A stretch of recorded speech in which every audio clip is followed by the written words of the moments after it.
Take us back to your time as a student. Well, back when the campus was just trees and dirt, and we had to do our homework in the dirt with branches from the trees.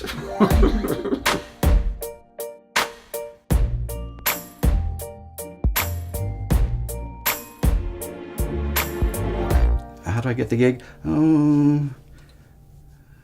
So there was some plotting. There was some plotting involved. I knew that it was not being utilized, and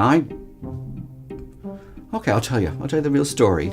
So I used to have a job delivering photocopy paper to every single copier on this campus. That was my job. One of my stops was the special events person for the campus. She knew I was a musician. She knew me from elsewhere. And she said, Scott, we're having this big ceremony at the library.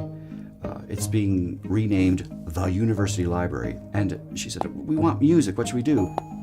I said, let's make the library bells ring.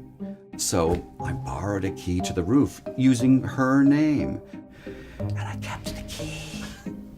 I still have it. So, do we want to take the public elevator or the freight elevator? Yeah, we're going to go up to the roof because that's where the chimes are, and the UCSD alumni people are here. All right, so this is the keyboard that you use when you want to perform on these chimes. And there are two sides to these bells. The ones with the major overtones, the one with the minor overtones. And then there is a microphone, on the back of this black sounding board.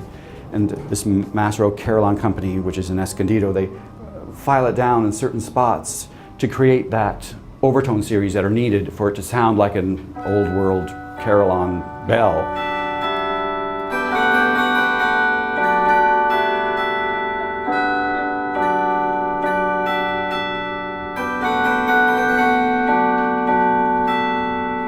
Surprisingly, Iron Man really, really works. Now, the funny part is that all of this equipment, the clock, the keyboard, the chimes, they didn't have to be on the roof.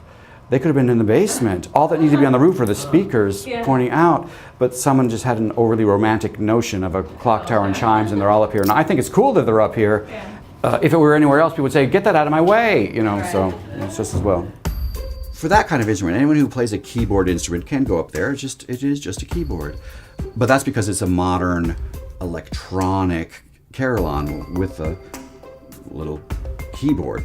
A real carillon in the old world, it really is these big hanging bells, and you'd be hitting these sort of baseball bats with your fists and feet. But ours, the one that's manufactured in Escondido, is just go up there and it's just like playing on any piano-like keyboard instrument.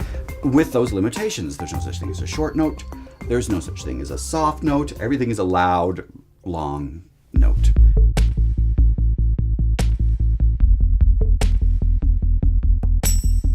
The first time I ever heard a carillon is, what was that? Those are the clock chimes, right? I was on some other campus, and I was so moved by how beautiful it was, and what a shock.